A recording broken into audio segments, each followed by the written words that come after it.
নমস্কার বন্ধুরা, শ্বশুর বৌমা রান্নাঘর অ্যান্ড ব্লগ চ্যানেলে সকলকে স্বাগত। আজ শেয়ার করব আড় মাছের রেসিপি। যেইভাবে আমি রেসিপিটা তৈরি করব, যে কোনো মাছ দিয়ে ট্রাই করবেন। গ্যারান্টি দিয়ে বলতে পারি মুখের থেকে স্বাদ যাবে না। বাড়িতে অতিথি আসুক বা নিজেরাই হোক না কেন, গরম গরম ভাতের সাথে এরকম যদি মাছের ঝোল পাওয়া যায় আর কিছুই লাগবে না। তাহলে কি করে তৈরি করব সেটাই দেখে নেওয়া যাক। সবার প্রথমে এইখানে নিয়েছি আড় মাছ, আর আড় মাছগুলোকে ভালো করে জল দিয়ে ধুয়ে এবার লবণ আর হলুদ দিয়ে দেব মাছের মধ্যে। দেব কাঁচা সর্ষের তেল। আড় মাছ ভাজার সময় কড়াইয়ের চারদিকে ফাটে, সেই কারণে অবশ্যই তেলটা দিয়ে মাছটা লবণ হলুদের সাথে মাখবেন, তাহলে মাছ ভাজার সময় আর একটুও তেল চারদিকে ছিটবে না। এইভাবে সব মাছগুলোর গায়ে ভালো করে লবণ হলুদ আর তেল মাখিয়ে নেব। গ্যাসের ওভেনে কড়াইটা বসিয়ে এবার এর মধ্যে দিয়ে দিচ্ছি 1 চা চামচ পরিমাণ কালো জিরে আর 1 চা চামচ পরিমাণ সাদা জিরে।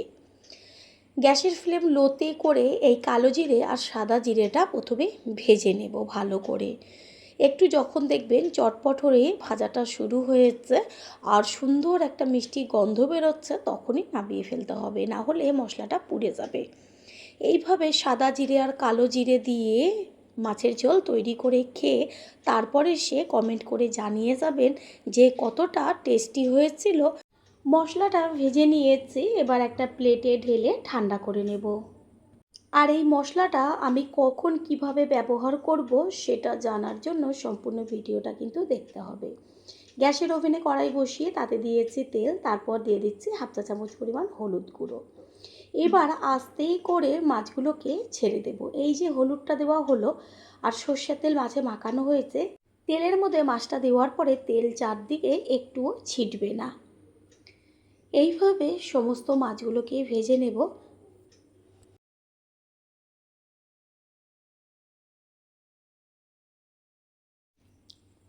নিচের পিঠটা কিছুক্ষণ ভেজে নেওয়ার পরে উল্টে দিচ্ছি ওপরের পিঠটা হবার জন্য। নিচের পিঠটা বেশ লাল লাল হয়ে গেছে ভাজাতে। ঠিক এইভাবে এপিঠ ওপিঠ করে মাছগুলোকে ভেজে নেব। মাছগুলো ভেজে নেওয়া হয়ে গেছে, এবার তেল ছেঁকে মাছগুলোকে তুলে নেব। আর একইভাবে আরও যে মাছগুলো আছে সেইগুলোকে ভেজে নেব। সব মাছগুলো ভেজে নিয়েছি আর ওই তেলের মধ্যে দিয়ে দিচ্ছি 1 চা চামচ পরিমাণ কালো জিরে। কালো জিরে দেওয়ার পরে সুন্দর একটা ভাজা গন্ধ বেরোচ্ছে, এবার দিয়ে দিলাম থেতো করে নেওয়া রসুন, তারপর দিয়ে দেব কাঁচা লঙ্কা। এইভাবে তেলের মধ্যে রসুন আর কাঁচা লঙ্কা দিয়ে যদি প্রথমে ভাজা হয়, এত দারুণ মাছের একটা আলাদা টেস্ট আসে, যেটা নাকি খাওয়ার পরেই বোঝা যায়। বেশ লাল লাল করে ভেজে নেব। আর যখন ভাজা একটা সুন্দর গন্ধ বেরোবে, তখন এর মধ্যে দিয়ে দেব কুচিয়ে নেওয়া পেঁয়াজ। তেলের মধ্যে পেঁয়াজটাকে খুন্তি দিয়ে বেশ নেড়ে চেড়ে দেব। আর তাড়াতাড়ি পেঁয়াজটা মজে আসার জন্য এর মধ্যে দিয়ে দেব 1 চা চামচ পরিমাণ লবণ। লবণটাকে মিশিয়ে নেব আর পেঁয়াজটা যেন ভালো মতন ভাজা হয় সেই দিকটা খেয়াল রাখবেন। পেঁয়াজ পুরো লাল লাল হয়ে গেছে ভাজাতে, এই পর্যায়ে দিয়ে দিচ্ছি 1 চা চামচ পরিমাণ হলুদ গুঁড়ো, 1/2 চা চামচ পরিমাণ কাশ্মীরি লঙ্কার গুঁড়ো। এইভাবে তেলের মধ্যে হলুদ গুঁড়ো আর কাশ্মীরি লঙ্কার গুঁড়ো যদি দেওয়া হয়, মাছের কালার এত দারুণ আসবে যেটা দেখা মাত্রই জিভের থেকে জল পড়ে যাবে। এর মধ্যে দিয়ে দিচ্ছি একদম ছোট ছোট করে কেটে নেওয়া টমেটো। গ্যাসের ফ্লেম লোতে রেখে টমেটোটাকে একটু ভেজে নেব, যতক্ষণ পর্যন্ত নরম না হয় আর কাঁচা গন্ধটা না যায়। পুরনো বন্ধুতে সবসময় আমাদের পাশে এইভাবে ভালোবেসে থেকে এগিয়ে নিয়ে যাবার জন্য অনেক অনেক ভালোবাসা। তেলের মধ্যে টমেটোর টুকরোগুলো বেশ একদম ভাজা ভাজা হয়ে গেছে, নরম হয়েছে। একটু খুন্তি দিয়ে ভালো করে মেল্ট করে দেব। পেস্ট করে নেওয়া আদা। এইখানে বড় চামচের 1 চা চামচ আদা আমি পেস্ট করে নিয়েছি। আদাটাকে একইভাবে ভেজে নেব। সব মশলার সুন্দর একটা ভাজা গন্ধ বেরোচ্ছে।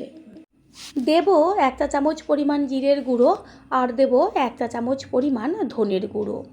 জিরের গুঁড়ো আর ধনের গুঁড়োটা অবশ্যই কিন্তু এরকমভাবে মশলাটা আগে ভেজে নিয়ে তারপরে ব্যবহার করতে হবে। দেব জল, হাফ কাপ পরিমাণ জল দিয়েছি। তারপর গ্যাসের ফ্লেম হাই করে দিয়ে মশলাটাকে এবার একসাথে ভালো করে কষিয়ে নেব।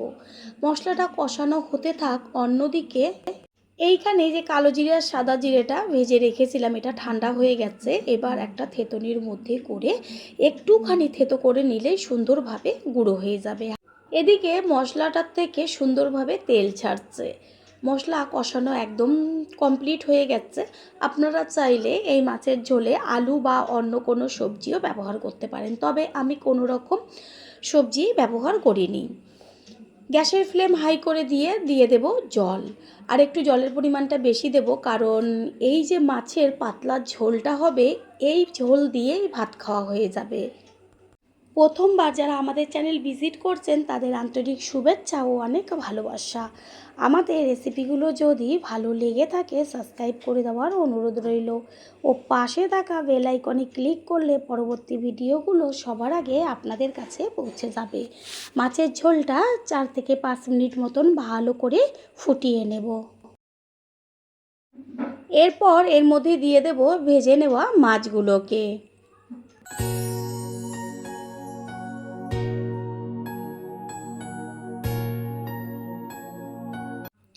মাছটা দেওয়ার সাথে সাথে ওই যে সাদা জিরে আর কালো জিরে গুঁড়ো করে রেখেছিলাম, সেই সম্পূর্ণ গুঁড়োটা এর মধ্যে দিয়ে দেব।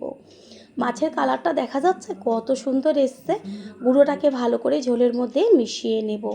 এর মধ্যে আমি আর কোনো রকম মশলা ব্যবহার করব না। এই যে ভাজা মশলার গন্ধটা ঝোলের থেকে আসবে, তাতেই এত টেস্টি হবে ঝোলটা খেতে। বন্ধুরা, আপনারা যেইখান থেকে ভিডিওটি দেখছেন অবশ্যই কমেন্টের মাধ্যমে জানাবেন। আপনাদের ধন্যবাদ জানাতে পারলে সত্যিই আমরা ভীষণ আনন্দিত হব, কারণ আপনাদের করা কমেন্টসগুলো পেয়ে আমরা এতটাই উৎসাহিত হই পরের ভিডিওগুলো তৈরি করার জন্য। মাছ দেওয়ার পরে 4-5 মিনিট মতন ফুটিয়ে নিয়েছি।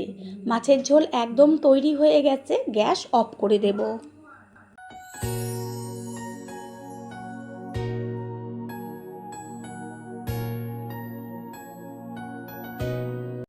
মাছের ঝোল একদম তৈরি হয়ে গেছে। আশা করি রেসিপিটি ভালো লাগলো। আর যদি ভালো লেগে থাকে একটা লাইক, কমেন্ট, পারলে একটা শেয়ার করে অবশ্যই জানাবেন। আপনাদের করা একটা লাইক ও লাইকের পাশে থাকা হাইপ আর একটা শেয়ার আমাদের কাছে অনেক গুরুত্বপূর্ণ। All friend, thanks for watching my video. আপনারা সকলে ভালো থাকবেন, সুস্থ থাকবেন। আবারও দেখা হবে অন্য কোনো রেসিপির এপিসোডে।